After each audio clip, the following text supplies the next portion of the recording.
My channel. हमने हमारी numerical analysis की लास्ट वीडियोस में न्यूटन्स फॉरवर्ड डिफरेंस फार्मूला और न्यूटन्स बैकवर्ड डिफरेंस फार्मूला को यूज़ करके एक एक क्वेश्चन सॉल्व कर लिया। And in our today's video हम देखेंगे एक न्यू टाइप का क्वेश्चन जिसमें हमने पहले पॉलिनोमियल क्रिएट करनी होती है और उसके बाद हमें कोई भी वैल्यू फाइंड करने के लिए कहा होता है। सो इसमें हमने एक पॉलिनोमियल क्रिएट करनी है using the Newton's forward interpolation. So हमें इस क्वेश्चन में डेटा दिया हुआ है। सबसे पहले हम क्या करेंगे, न्यूटन्स जो फॉरवर्ड डिफरेंस टेबल है वो कंस्ट्रक्ट कर लेंगे और हम वैल्यूज़ लिख लेंगे जो जो हमें चीज़ें चाहिए। So we will start with the solution. हम एक्स नॉट इसमें क्या लेंगे, क्योंकि हम न्यूटन्स फॉरवर्ड इंटरपोलेशन लगा रहे हैं और हमने एक जो पॉलिनोमियल है, क्यूबिक पॉलिनोमियल है, वो कंस्ट्रक्ट करनी है। तो we will take x naught as 0 और हमारे पास वाई नॉट क्या आ जाएगा, 1 आ जाएगा। यहाँ पर हमारे पास क्वेश्चन में 1 है, 0 पर वैल्यू 1 है, 1 पर वैल्यू 2, 2 पर 1 एंड 3 पर 10। अब p इसमें हमने क्या रखनी है, जो p है हमारे पास वो क्या हो जाएगी, x minus x not upon H. x तो हमने ऐसे ही रखनी है क्योंकि जो हमने चीज़ फाइंड करनी है हमने पॉलिनोमियल बनानी है, तो हम इसे x रखेंगे।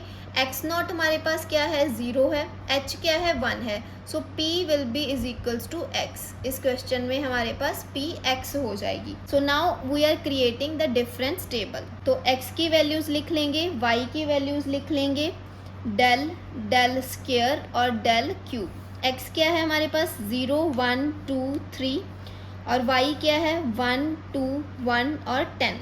तो इसको हम लिखेंगे, 2 में से 1 माइनस किया, यहाँ पर -1 आ जाएगा, यहाँ पर 9 आ जाएगा, यहाँ पर -2, यहाँ पर क्या आ जाएगा हमारे पास 10 आ जाएगा और 10 + 2 क्या आ जाएगा, 12 आ जाएगा। तो ये हमारे पास न्यूटन्स फॉरवर्ड डिफरेंस टेबल बन जाएगा।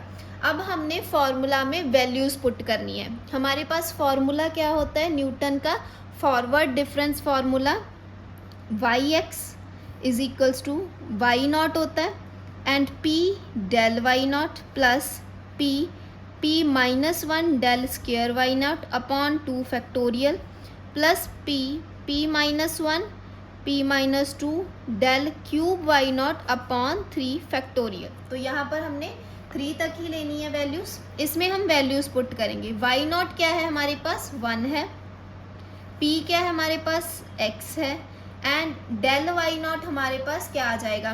तो इसमें हमने क्या ली है, ये वैल्यू हमने एक्स नॉट ली है, इसके सामने वाली वैल्यू वाई नॉट ली है और हमारे पास जो हमारा ऑपरेटर होता है, जो डेल ऑपरेटर होता है, वो क्या होता है हमारे पास, उससे आगे वाली टर्म में से हमने माइनस करना है। तो ये वाई नॉट है, ये y1 है, इसमें से हम ये माइनस करेंगे तो ये आ जाएगा। सो डेल वाई नॉट क्या होगा, y1 minus y naught which is 1। तो यहाँ पर ये वैल्यू हम पुट करेंगे डेल वाई नॉट की जगह पर। फिर उसके आगे वाले में से जब हम माइनस करेंगे तो ये वैल्यू पुट हो जाएगी, फिर इसमें से हम माइनस करेंगे तो ये वैल्यू पुट हो जाएगी। ये हमने डेल वाई नॉट की वैल्यू पुट करनी है, ये डेल स्क्वायर वाई नॉट और ये डेल क्यूब वाई नॉट। तो हम वैल्यूज़ पुट करेंगे, p डेल वाई नॉट क्या आ जाएगा हमारे पास, ये तो 1 ही आ जाएगा, प्लस यहाँ पर x है, यहाँ पर x -1 आ जाएगा, फिर डेल स्क्वायर वाई नॉट क्या है, -2 आ जाएगा, अपॉन 2 आ जाएगा, प्लस p क्या है हमारे पास, x, फिर x -1 x -2 और डेल क्यूब वाई नॉट हमारे पास क्या है, 12 है। और जब हम 3 फैक्टोरियल को खोलेंगे तो हमारे पास 6 आ जाएगा। अब इसको हमने सॉल्व करना है। इसको सॉल्व करने के लिए हम क्या करेंगे, हमने इनकी मल्टीप्लाई करनी है। सो 1 + x, यहाँ पर माइनस आ जाएगा हमारे पास क्योंकि यहाँ 2 के आगे माइनस है, 2 कैंसिल हो जाएगा, x² -1 आ जाएगा हमारे पास। तो इसको हम ब्रैकेट में लिख लेते हैं, x² x हमारे पास आ जाएगा। इसको सॉल्व करके हमारे पास क्या आएगा, तो इसको अगर हम सॉल्व करें, we have x into x -1, ये हमारे पास क्या आ जाएगा, x² -x। अब इसकी मल्टीप्लाई हमने करनी है x -2 से, तो हमारे पास क्या आ जाएगी, x³ -2x² -x² plus 2x, ये हमारे पास आ जाएगी। तो इस वैल्यू को हम यहाँ पर लिख लेते हैं विच इज़ ये 6 के साथ कैंसिल हो जाएगा 2, तो 2 हमारे पास यहाँ पे आ जाएगा।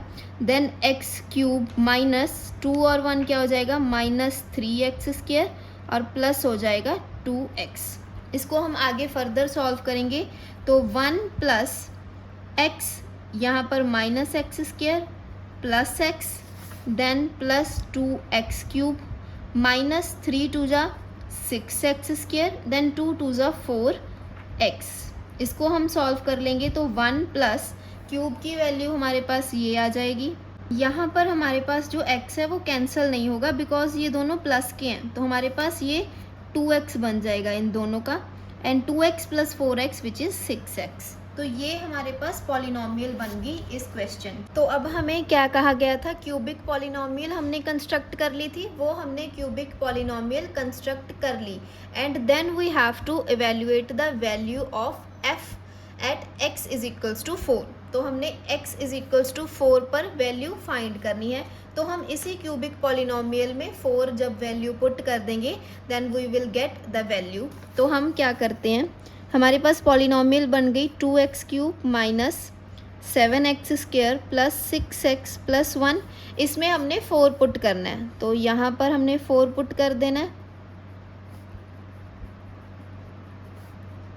4 का क्यूब 64 एंड 4 का स्क्वायर इट इज़ 16, 6 4 ज़ा 24 प्लस 1, 64 इंटू 2 128, 16 7 ज़ा 112 एंड देन 25 आ जाएगा। 128 प्लस 25 हमारे पास क्या हो जाएगा 153 and then minus 112 which is 41। तो ये हमारे पास वैल्यू आ जाएगी F4 की जो हमें क्वेश्चन में निकालने को कही थी। तो हमने इसमें क्या करना है, हमने एक पॉलिनॉमियल कंस्ट्रक्ट करने के लिए कहा था यूजिंग न्यूटन्स फॉरवर्ड इंटरपोलेशन।